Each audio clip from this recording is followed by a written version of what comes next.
Pemirsa, seorang pasien positif COVID-19 asal Kabupaten Aceh Tamiang, Aceh yang dirujuk ke Rumah Sakit Umum Dr. Zubir Mahmud pada 7 Juni 2020 minggu lalu, kini dinyatakan sembuh. Pasien tersebut dinyatakan sembuh setelah mendapatkan hasil swab yang kedua kalinya dengan status negatif.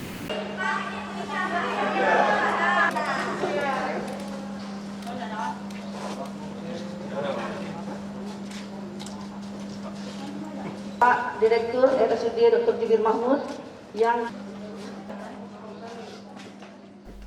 Mukhlis pasien positif COVID-19 yang telah dinyatakan sembuh oleh pihak Rumah Sakit Dr. Zubir Mahmud Kabupaten Aceh Timur kini telah diizinkan pulang.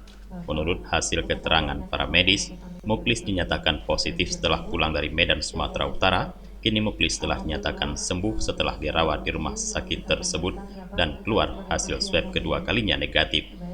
Menurut Direktur Rumah Sakit Dr. Zubir Mahmud, Dr. Edi Gunawan, bahwa ini adalah pengalaman yang sangat berharga bagi mereka karena pertama kalinya rumah sakit umum milik daerah tersebut menangani pasien yang positif COVID-19. Namun dari hasil kerja keras seluruh tim medis, pasien yang telah menjalani perawatan selama 1 minggu tersebut telah dinyatakan sembuh. Setelah kami merawat pasien ini selama kurang lebih seminggu, ya pertama saya sangat bangga, sangat bersyukur punya tim penanganan COVID di rumah sakit ini yang betul-betul siap.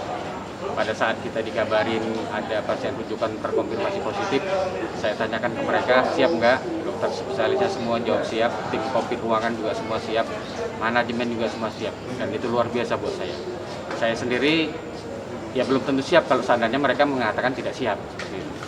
Nah, keputusan ini juga menimbulkan polemik ya di berbagai media massa atau di sosial media. Kenapa pasien COVID Aceh Timur yang zona hijau malah menerima pasien perdana itu dari kabupaten lain ya, seperti itu. Tapi ini kan konsekuensi kita sebagai rumah sakit rujukan, kemudian juga alasan kemanusiaan. Kalau Tamiang merasa mereka belum mampu karena mereka memang bukan rumah sakit rujukan. Kemudian Rumah Sakit Langsa, walaupun sudah ditentukan sebagai rumah sakit rujukan, tapi mungkin ada sarana prasarana yang belum siap, ya, sehingga mereka belum merasa siap untuk terima. Akhirnya sampailah pasien itu ke tempat kita. Kepulangan Mukhlis disambut langsung oleh perwakilan Kabupaten Aceh Tamiang yang berada di rumah sakit tersebut. Walau telah dinyatakan sembuh, pasien ini dianjurkan untuk tetap melakukan isolasi mandiri di rumahnya. Dari Kabupaten Aceh Timur, Ilham Zulfikar melaporkan.